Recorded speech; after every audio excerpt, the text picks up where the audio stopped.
Tenerife is a Spanish island located off the northwestern coast of Africa. It is the largest of 7 islands within the Canary Islands group and has a population of approximately 1 million people. The island is dominated by Mount Teide, the 3rd largest volcano in the world, and the surrounding Teide National Park, which draws millions of tourists per year. Tenerife is host to many carnivals and cultural celebrations, as well as a few sporting events, including the Santa Cruz de Tenerife Triathlon, which is hosted in Santa Cruz, Tenerife's capital city. Santa Cruz was once home to Victor Tenny, a world-renowned triathlete, who on New Year's Day in 2014 went missing without a trace.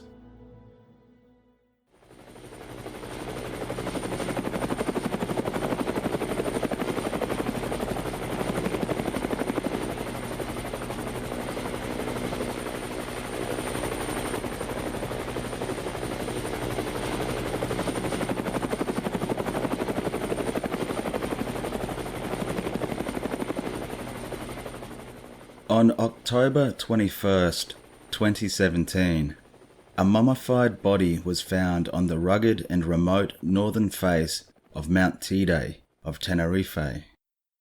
The body was discovered by a local hunter at an altitude of 2,925 meters above sea level. The mountain peaks at an altitude of 3,718 meters. The remains proved to be those of Victor Tenny.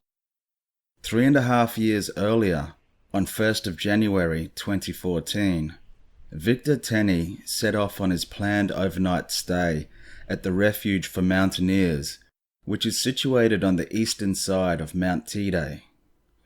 He knew the area very well, as he often used the many trails and paths in the national park for his training.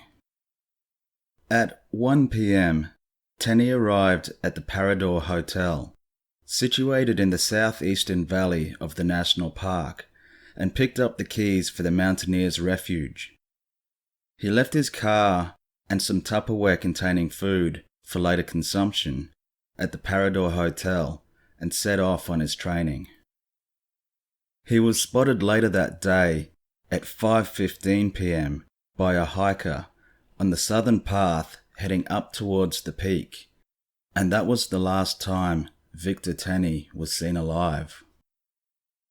Tenny's body was discovered on the northern face of the peak of Mount Teide.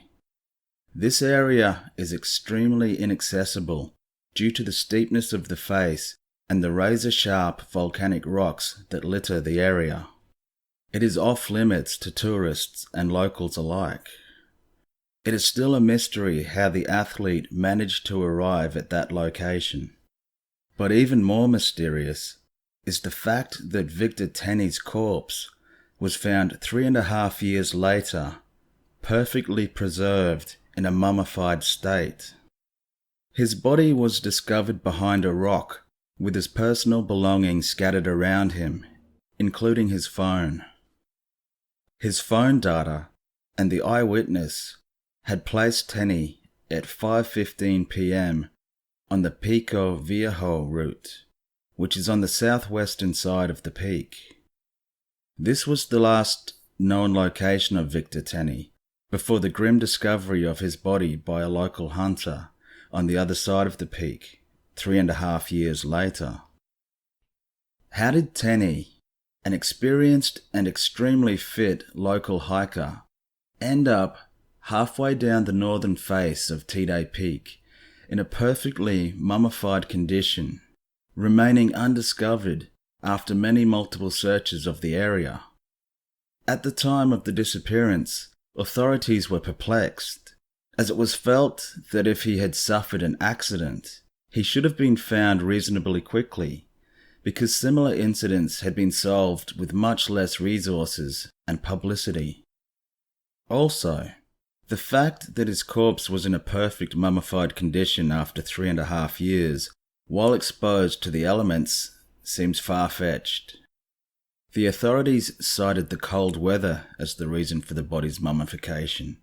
However, recorded yearly temperatures show a large variance of temperature change for that region. Surely the freezing and thawing process over 3.5 years would not be conducive to mummification.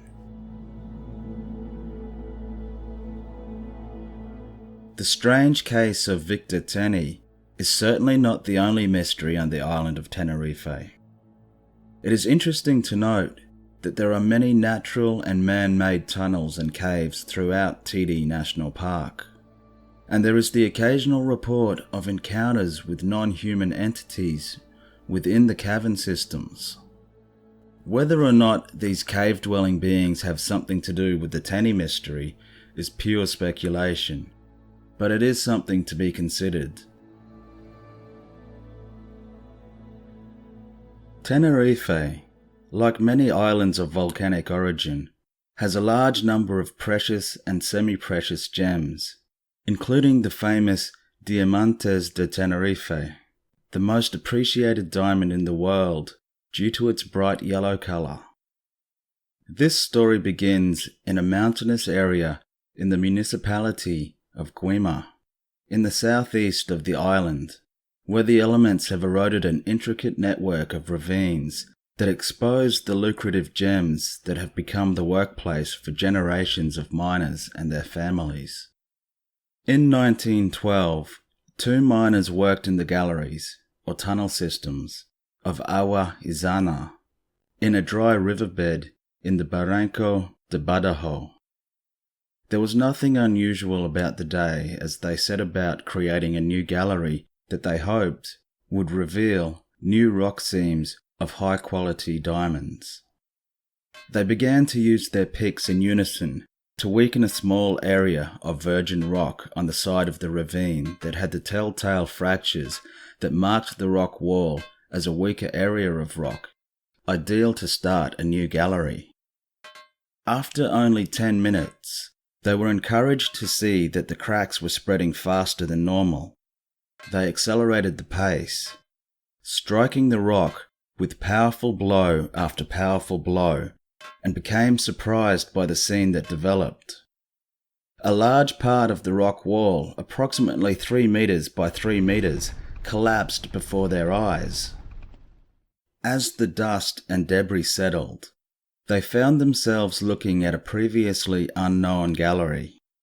It seemed to be the work of man, not of nature, and the entrance was pitch black, giving little clue as to how far the tunnel extended. Armed with oil lamps and picks, they approached the entrance cautiously, not knowing how stable the gallery walls would be. As they entered, the walls seemed stable. They were as smooth as glass, with a finely undulating surface which had no cracks or fissures. There were no exposed seams, and the walls were curiously warm to the touch. Moving further along into the gallery, the tunnel began to turn gently to the left. The miners were surprised by what appeared to be a soft glow emanating from the wall on both sides of the gallery. This was not completely unknown to them, since they had seen fluorescence in caves before. It was very rare, but not unknown. At 500 meters in, they stopped abruptly, startled, as they witnessed an incredible event. 3 luminous beings came into sight, 100 meters beyond, and began moving towards them. They appeared to be humanoid, but subtly not quite human in their gait, as they lacked the smooth lateral sway that all bipeds exhibit. The beings seemed to slide on the floor, and looking down, where their feet should have been, there was nothing. They were levitating about 30 centimeters from the ground and moving towards them. Panicked and enveloped by an overwhelming sense of apprehension, the miners threw down their picks and fled the gallery to the presumed safety of the ravine.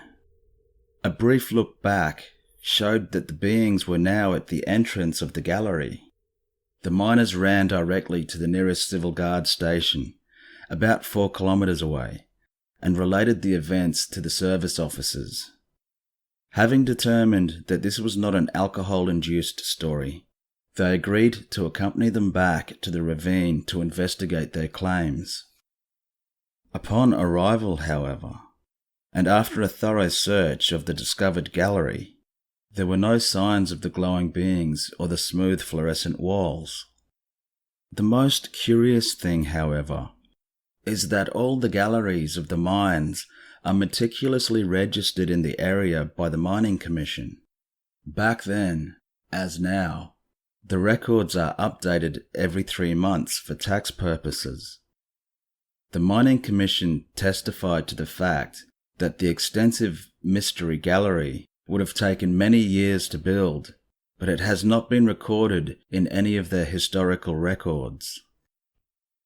Here is another more recent encounter involving a strange humanoid in the Teide National Park.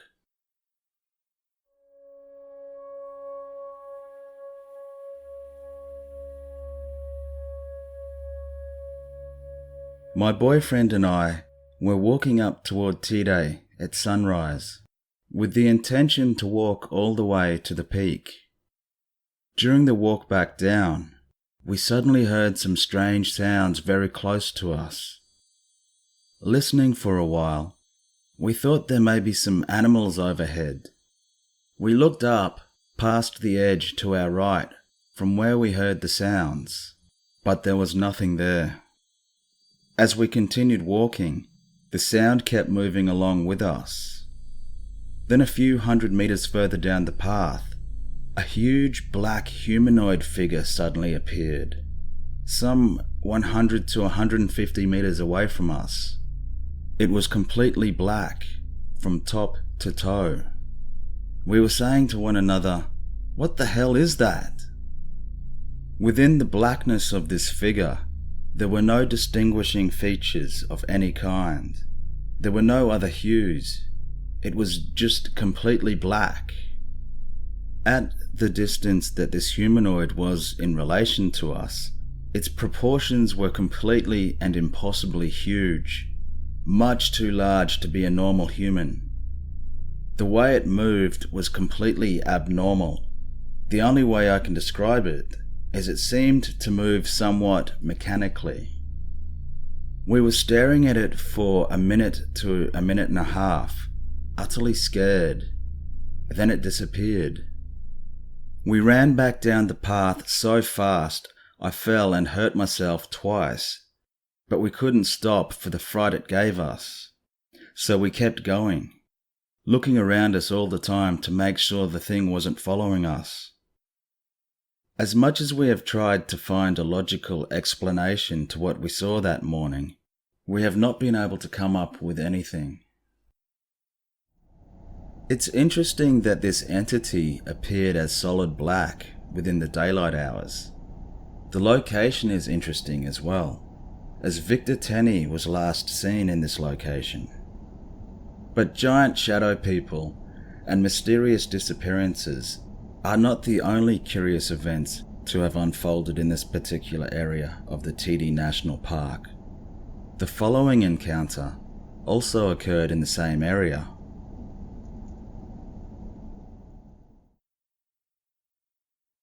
You see the TF21 yellow road mark and the bottom of the dotted trail? Right in between those 2 points is where I used to park up on a small widening, a parking spot along that road. The car was facing towards the east of the valley.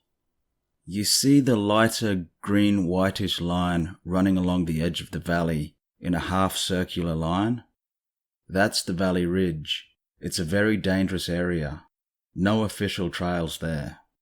To be walking around that area, you would really have to be suicidal.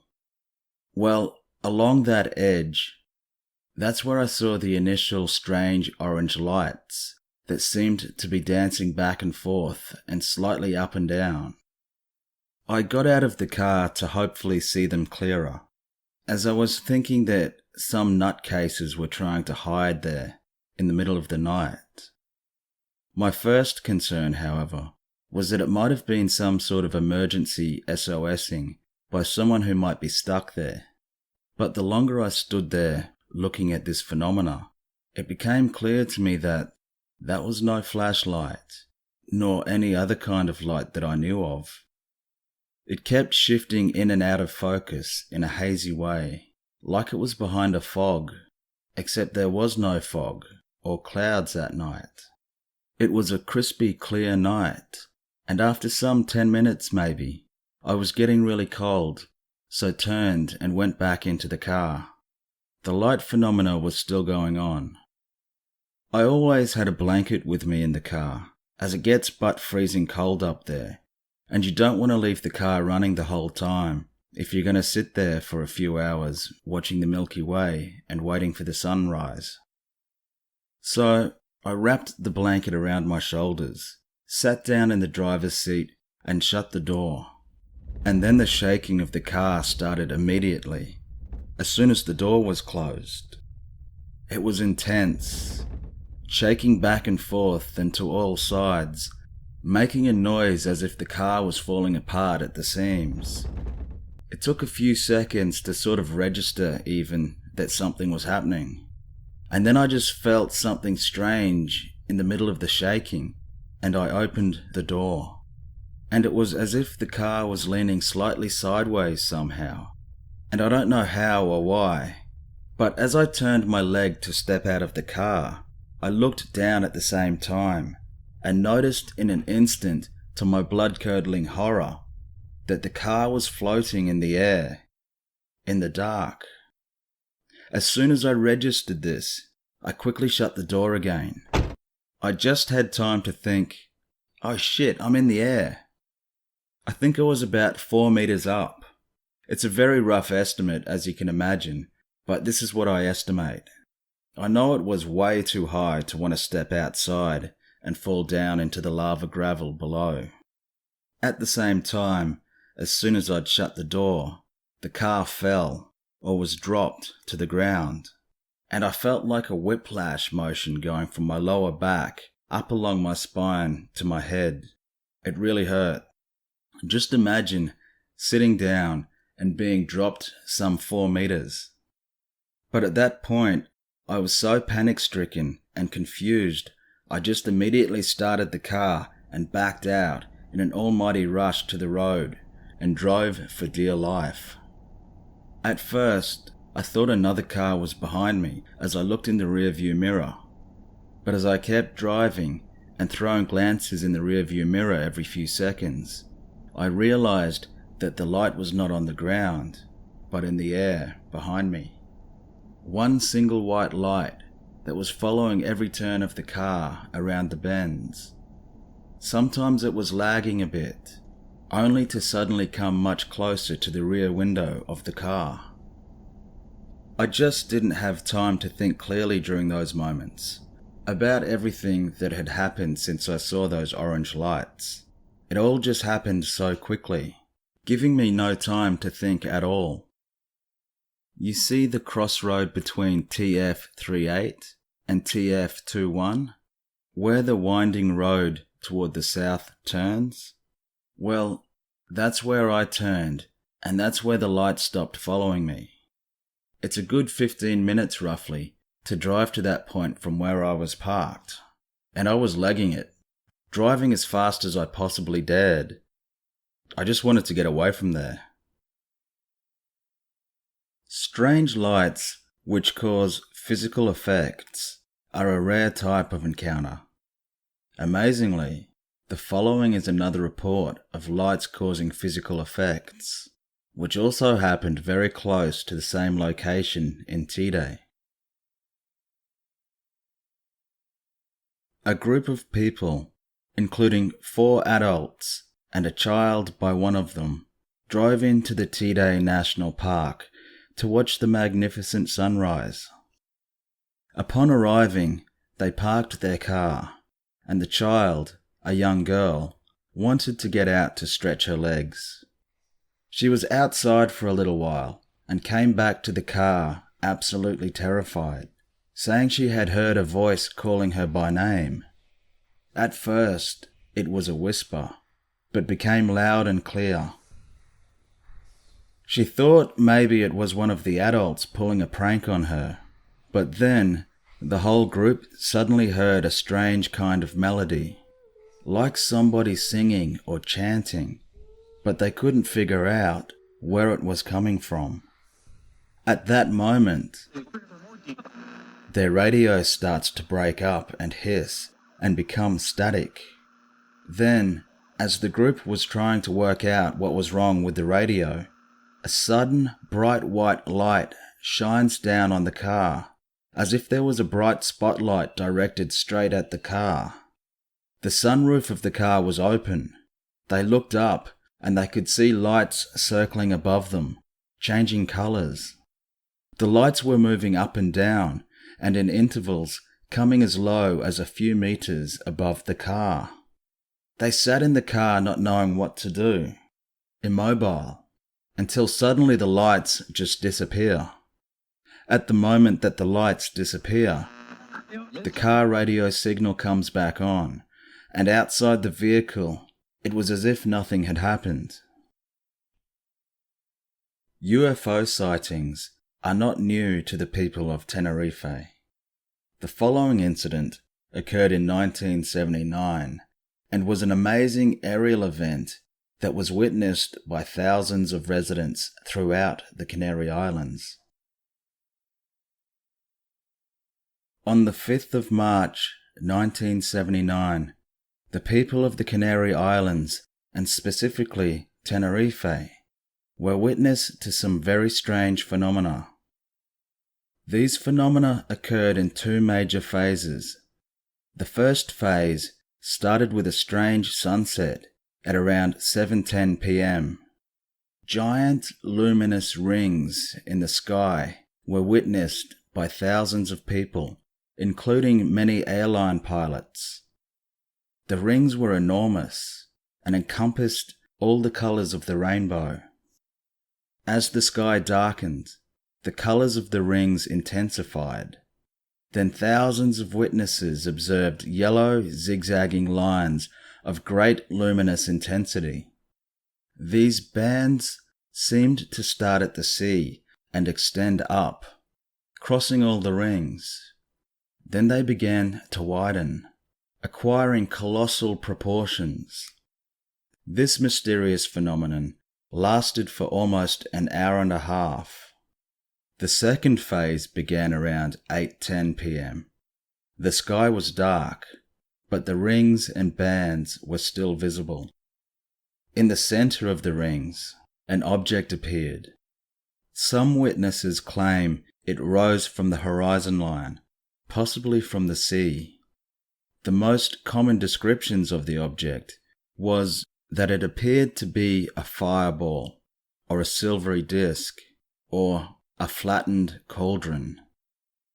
The object rose up into the sky, leaving behind an incredibly bright bell of light which caused astonishment and fear among the population. After the ascension of the object through the middle of the rings and into the sky, the multicolored rings quickly dissolved, fading within a few minutes.